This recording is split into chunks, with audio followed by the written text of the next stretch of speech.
درداں دے قصے تے مرداں دے قصے۔ علامہ اقبال نے بھی جواب شکوہ میں لکھا ہے، قصوروار غریب و تیار ہو لیکن تیرا خرابہ فرشتے نہ کر سکے آباد، مقام شوق تیرے قدسیوں کے بس کا نہیں، انہی کے کام ہے یہ جن کے حوصلے ہیں زیاد۔ عشق حوصلے کا کام ہے، جنگ کھیڑ نہیں زنانیاں دی۔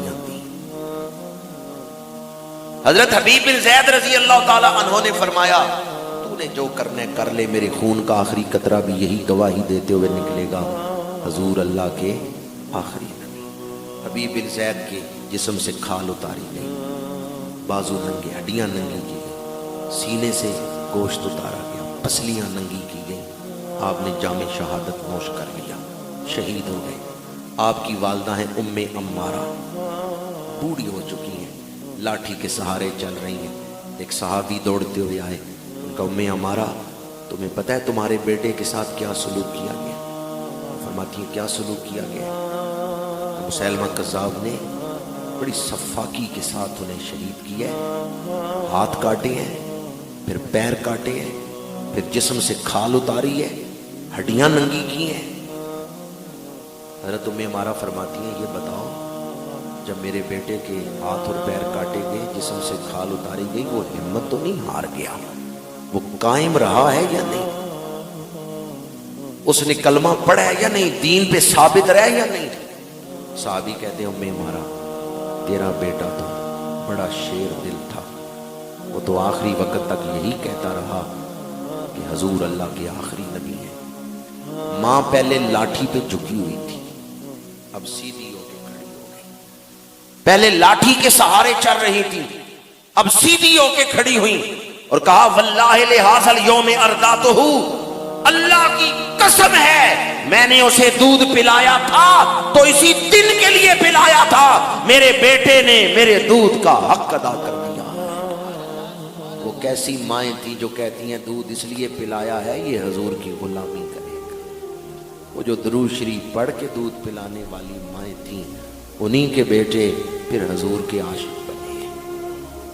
میں آپ کی خدمت میں عقیدہ ختم نبوت کے حوالے سے جہاں سے میں نے گفتگو شروع کی تھی وہیں لا کے گفتگو سمیٹ رہا ہوں۔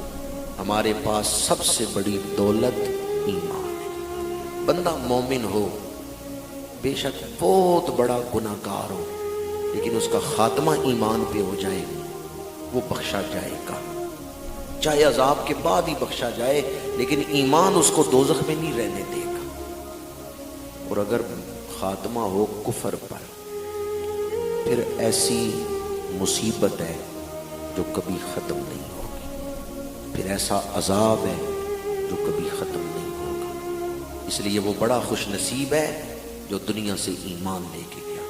سوشل میڈیا کے دور میں جب لوگ فیس بک کے غلام بن چکے ہیں، ویسے محفل میں نعرہ لگاتے ہیں غلامی رسول میں موت بھی قبول ہے، لیکن غلام فیس بک کے بنے ہوئے ہیں، صرف خوبصورت پوسٹ دیکھ کر ہی اس سے دین سیکھ رہے ہیں۔ بھی رنگ بڑے خوبصورت ہیں پوسٹ کے اور ڈیزائننگ بڑی خوبصورت ہے، چاہے حوالہ غلطی لکھا ہوا ہے، چاہے حدیث موضوع ہی لکھی ہوئی ہے، اس سے ان کو غرض نہیں، بس پوسٹ کا ڈیزائن اور رنگ خوبصورت ہونا چاہیے۔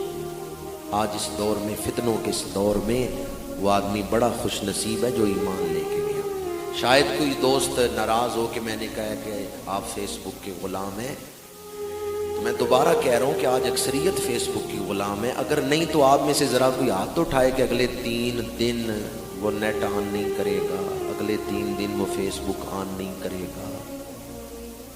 ماشاءاللہ، میں نے آپ ہاتھ نہ کھڑے کریں، بس دل پہ دستک دینی مقصد تھی۔ 2-3 بھائیوں نے ہاتھ کھڑے کر دیے، میرا مقصد نہیں تھا کہ ہاتھ اٹھوائیں، مجھے پتا ہے کہ ہاتھ اٹھا کے پھر 3 دن نکالنے بھی بڑے مشکل ہیں آپ کے لیے۔ تو آپ اس سے اندازہ لگا لیں کہ دل اس فراڈ میں مبتلا ہو چکے ہیں، دلوں پہ فراڈ چل چکا ہے، دلوں پہ سوشل میڈیا کا فراڈ چل چکا ہے۔